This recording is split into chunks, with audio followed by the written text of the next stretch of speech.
So what you're about to see is a lecture that I did for my YouTube channel, and it's taken directly from my YouTube channel. If you visited my YouTube channel, you will see this on here. So the first part I really, or should I say this lecture, I thought came out pretty good, and people learned a lot from it. So I definitely want to share that with you. The second part is going to be the follow-along lecture, and I'll be explaining a little bit about creating heads and the mannequin head.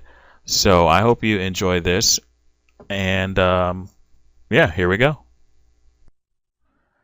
How to draw better. This is lesson 9. Welcome. We are going to get into the head construction of the mannequin. And I'm going to make the head construction very simple, but I'm also going to give you guys some alternatives because I don't believe that one size fits all when you're trying to learn. So first of all, let me just say that the mannequin itself is a tool, it's a system of measurement. And what you're trying to do is you're trying to figure out a pose or figure out, you're doing the non-sexy work. And so when I am thinking of the human head, instead of me going through the normal over here really quick, this, and we'll divide this in half and half, and we got nose, mouth, and this is, 5 eyes across and leave a space of it. Okay. All that's fine, well and good if you look like, I don't know, if you look like a Ken doll or a Barbie doll or something, but most people's faces aren't like symmetrical and perfect and all of that. But that is a good little standard of measurement. But let me show you some things about actually, the problem isn't that that you're having problems drawing faces. Is the problem is that with a lot of artists, myself included, I had a lot of trouble with turning the face into 3D space. So let's look at this a few different ways. So right here I have a bunch of ovals of all sizes. Now, by now you should know that how to cut this oval in half, right? Because this is a 3D space. That one's a little messy. So right now you ought to know how to cut this in half. Now, before I told you, if you're looking at, if we divide this in half again, still keeping in mind the 3D space, this little area right here, if we bring that down just a little bit, that's going to be a pretty good jawline right there. So if we bring this all the way down and we just create another little cylinder here and bring it back up, voila, we have the head. Now, of course, it's not a total cylinder. It's obviously more of, depending on the angle that it is, it's more cut off and it's more tapered at the end to represent the chin. But for right now, let's just say that we want to make a series of little cylinders, and it's okay if you mess up. We're just making some cylinders here, and then we're going to cut the end off of it. And so like I said, we're going to measure this, and you're going to eyeball it. That's all you're going to do. You're going to eyeball it. You're going to cut this in half. That's going to be about where the eye line is going to be, because half of that you want to mark the nose, and the other in between there, that's going to be the mouth. And that's all I really want you to do for the head of the mannequin. And so we see that we have a back view right here.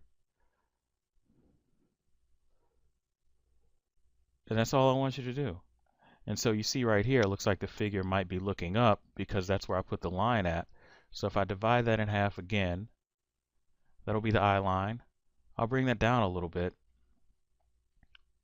We'll make our little cylinder, and you can see it's going underneath.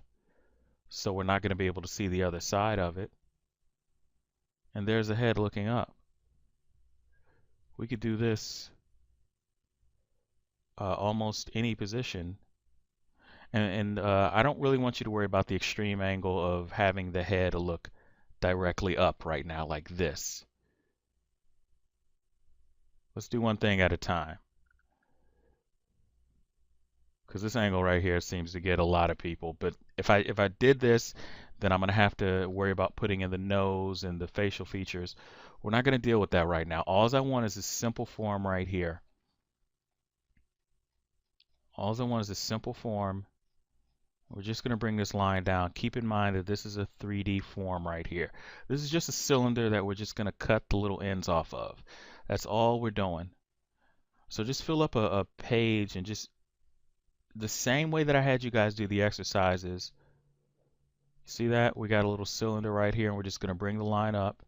And then I can just go back over it with the jaw. The same, and this head is not perfect at all, but that's okay. The same way that I had you guys fill up pages full of cylinders. See that? I want you to do the same thing here. Because all I want you to do is to get used to drawing this in 3D space. And I'm cutting it off at the end right here, so some of you kind of get that. If I cut this in half, that's the eye line. No, half of that is going to be the nose, and half of the nose and the chin is going to be the mouth. And all I want you to do is mark those areas. I don't want you to worry about eyes or anything else. So you can just fill up a page with that. The second way to think of the head is just a simple box. It's more of a rectangle though. Now if I did it this way, I want to be able to put the neck on. So the side of it will be half and let's say a little bit half right here. That'll be kind of where the neck would be. Okay, maybe that's not half. So right up here, we could divide that. We got the nose and the mouth. And if you want to turn that in 3D space, you can. You can kind of round it off a little bit. Because right now you should be able to draw a box in 3D space. So we got that in half. It's going to be the line for the nose. That's going to be the line for the mouth. And what you could do is once you have this, you can then maybe start to round it off a little bit. I'm just putting a few different ways out there. I'm going to round this off for the chin because think of it as a shield. Your face. It's almost a triangle. It's actually like this. I forget I forget the name of it. Trapezoid. It's a trapezoid. So that would probably be better if you're going to draw that. So let's change that to a trapezoid. It's going to be a little bit wider at the back there.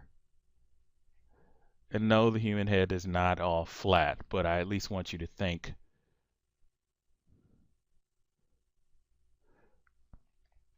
Because the only thing that you're trying to do is get the right angle. Because we can always go ahead and go back in, fix that up. But if that helps you, or it may not help you at all, I would prefer you to do this. And just know that this is this little wedge shape right here. This, I believe, will make it a lot easier if you are just familiar with this shape and you can place a ball on top of it. Because what this is going to do is that this area right here, and this is where we're going to represent for the neck, just right up in here. Once I start putting in the muscles, after we construct the entire mannequin, I'm going to put in all the muscles and most of this will make sense. That's why I'm not really attaching it right here. I'm just keeping it right in the back. So you got to figure from the side view, if we're looking down, if we're looking at it from the side, the neck is just going to sit right there. And by the way, your neck is really not that long. Let's take it from where the nose should be, that little area right there. because this would be more the eye line right here. It's going to be about the same as that. From the bottom of your nose and to your chin, just add that same amount on, and it's a curve because, as you will see, and the reason, as you will see, that your spine is curved. Like when we start drawing the actual, putting in the actual muscles of the face, and I start doing some skeletal construction here,